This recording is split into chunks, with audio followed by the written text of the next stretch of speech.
This is Hillary Peters from Bridging the Gap Speech and Language Services. She's with us for Storytime today to talk a little bit about how you can develop your child's language through literature. Hi, my name is Hillary Peters. I'm a speech-language pathologist from Bridging the Gap Speech and Language Services. Today I'm here to talk about stimulating language through literature. I've been doing this job for more than 12 years. And I started my career in San Diego at a children's hospital there and worked at a center for children with autism. And then in 2005 I moved to New York City and did early intervention and preschool services within the city. And in 2009, before my daughter was born, I moved up to Tuckahoe. Last year I opened my own business, Bridging the Gap Speech and Language Services, and the name came from the fact that I feel it's very important to involve parents in the early intervention process because I feel that they help their children bridge the communication gap. This morning we're talking about how to stimulate language development, and this is an acronym that I came up with when my daughter was around a year and a half. My mentor from San Diego called and she was writing a book on how to do early intervention. And she asked me if I had any tips or any tools that I gave to parents when I went into the home to help stimulate language. And I came up with TWLRR. Talk, wait, listen, respond, repeat. So talk to your child, describe what's going on around him. Verbalize your inner monologue and your child will absorb. Language comprehension develops before language expression. So even if your child isn't talking to you, they're listening, they're learning when you're talking around them every day. And then W, wait. Wait for a response from your child. After you're talking, it's very important to talk to them, but it's also important to wait, take a pause, and let them respond. 9 times out of 10, this is the first trick I teach parents in early intervention. It's not enough to narrow your actions, you also need to give them a chance to respond. Pause after a while and let the child talk back. Listen to your child. Let them get their whole message out. Don't talk over them, even if it's gibberish. And then respond. Respond to your child when he attempts to communicate, even if it's a point, jargon, a part word, whole word, or a sentence. And clarify his message if necessary. Show interest in what he's communicating and encourage him to do it again.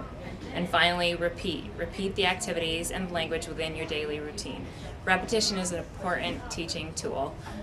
Children really enjoy listening to and watching things they've seen before.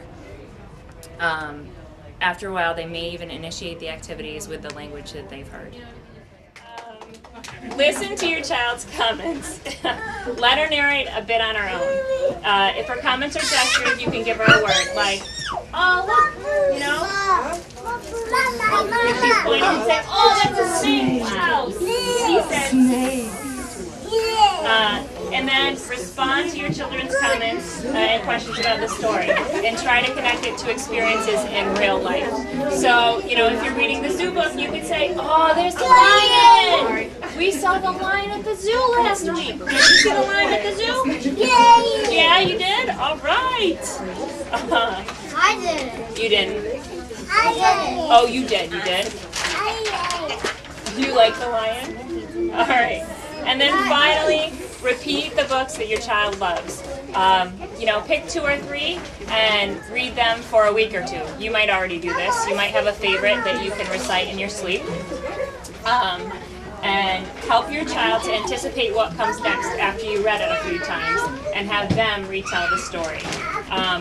Repeat the language associated with reading the book also. So just like we were doing before, what do we need to do? We need to open the book. We need to turn the page. And then when you're done, the end. So I'm going to read Peekahoo. It's been through a bit of a time with my children, but it's a good one. It's my favorite because it has a repetitive pattern also. So, Peekahoo. Who knows this book? Who knows this book? You know this book? Awesome. Okay. Peekahoo. Peekahoo. What does the cow say?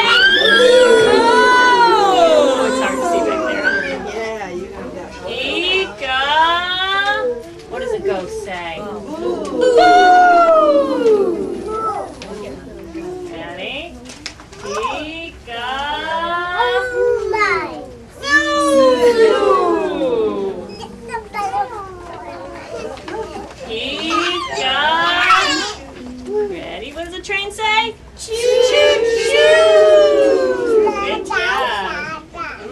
I don't know if you can see this.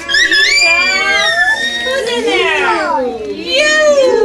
Pika, you! Good job. All right. So you can also take the books that you're reading and develop language lessons around your books. So for example, if I read Dear Zoo, I might go, after reading the book, I might talk about all the sounds the animals make, and I might go into my playroom and pull out all my animals. Let's see if I can pull them out. Let's see. What animals did we see in Dear Zoo? We saw Monkey. a monkey. What does a monkey say? And look, I have a lion. What does a lion say? And I also have a, let's see, I think there was a giraffe. A giraffe. What does a giraffe say? I think a giraffe says this. Who thinks a giraffe says that? Oh, hang on, honey. We're not going to take him out because he wasn't in the book. But we can take these animals out. And then a favorite game that we were playing last winter, I was playing with my children. We were building zoos for animals. So we were taking blocks and building little cages for each animal. And we would talk about the process of building the cages. So, you know, I don't really have any blocks today, but I might say, oh, look, we're going to put the block up, and then we're going to put the lion in, and then you might put the lion to sleep and feed the lion. So let's see, what do we do when the animals are asleep? What should we do? Say night night. Night night. Good night.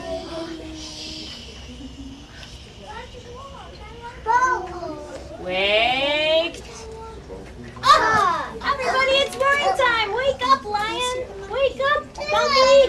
Wake up! You remember who that was? Giraffe. I know, he's the giraffe. You know, you can also take a trip to the zoo and point out all the animals that you talked about in the book.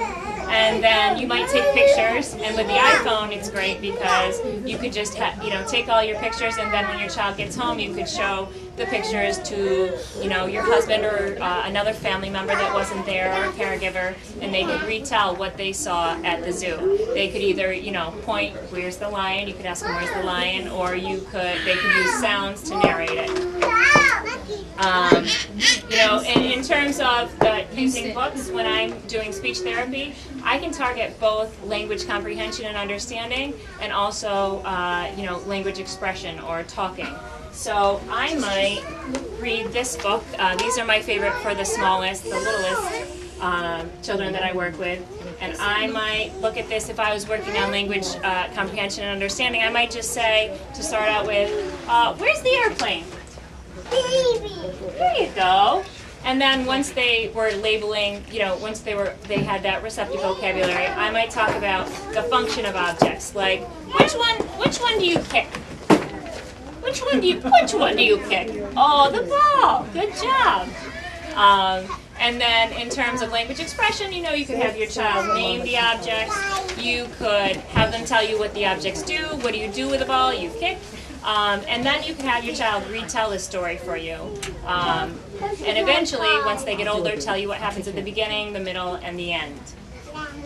It's important when choosing a book to pick one that is appropriate for their attention span. Some kids can sit for a minute, and some can sit for 10 for the story. So start at the ground and work up.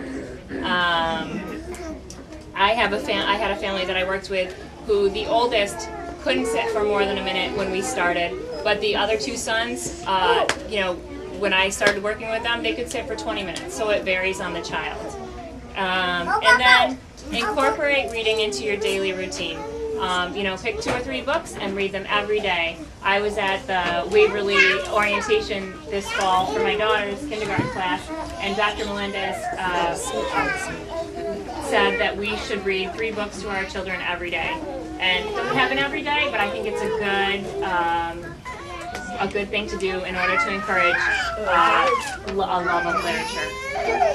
So, in your handout, one of the pages has just a list of suggested reading. it's just a bunch of books for this age group that have the repetitive pattern, have some rhyming in it, books that I love to use in therapy. And then the last page is just some advice on what to do if you're concerned about your child's language development. I didn't include the milestones or what your child should be doing when, but I included the red flags for children 0 to 2, those things that if your child is doing or not doing, that you should contact a professional. Do you have any questions? Sure, yeah. I'm sorry. Sure. Do you guys want to read another book? Yes. Yes. All right, let's see. Mr. Mother Rachel, sit down.